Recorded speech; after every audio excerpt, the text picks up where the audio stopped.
desperate woman with her hair mostly pulled out and her 3 young children swinging from light fixtures. Instead, I see bar stools with large male butts on them, their wallets chained to their pockets, pool tables with groups of men standing around holding cue sticks, all of them wearing leather vests and chaps, and a couple of women who I'm pretty sure get paid by the hour to practice the oldest profession in the world, straddling bar stools in the corner. I wonder, for the briefest of moments, if any of them need a wedding photographer. That's my desperation talking, the part of me that is always thinking about my bank account and how little money I have in there. Then my rational brain takes over again, and I realize that if any of these people were to get married, they would more than likely do it in a city hall, followed by shots of whiskey to seal the deal. People who celebrate life events that way normally do not book photo sessions that involved clothed individuals. Talk about being out of one's element. I look down at my feet. Maybe the pink espadrilles were a bad idea. The narrow-eyed looks I'm getting from the people in leather are not helping my sweaty palm issue one bit.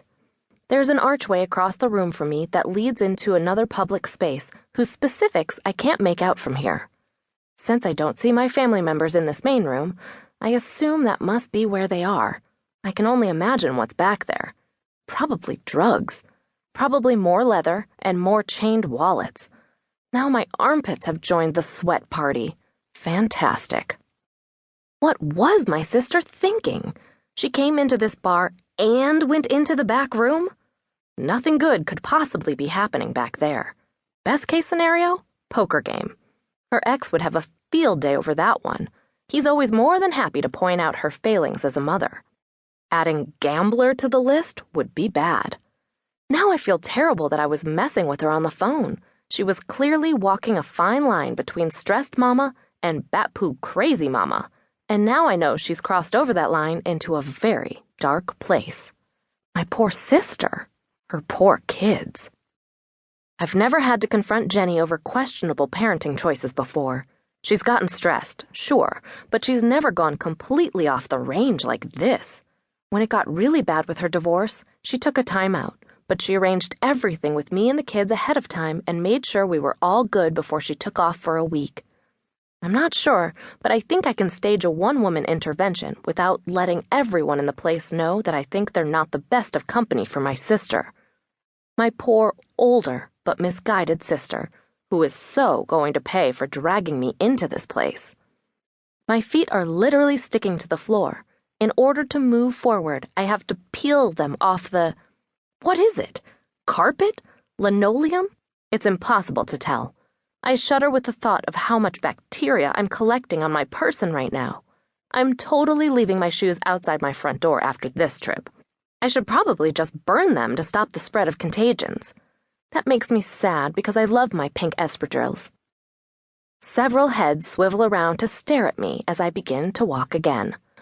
As I hitch Felix's bag up higher on my shoulder, his head pops out, and he takes a look around. "What do you think, Fee?" I ask softly, my voice a little too high. "Feel like having a brewski?"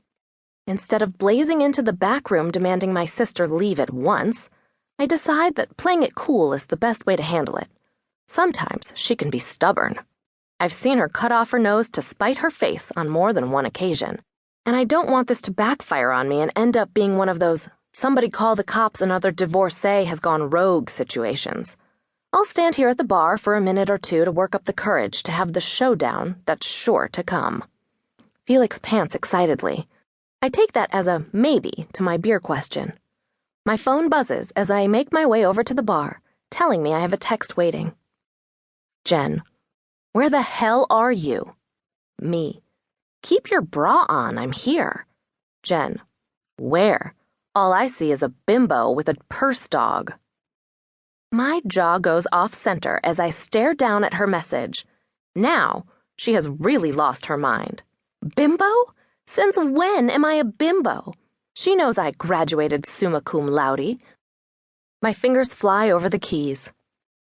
Me. You better chillax, or your rescue party is going to start some boob punching, and yours are def on the kill list. Jen. Consider yourself a dead man. I warned you about that boob thing.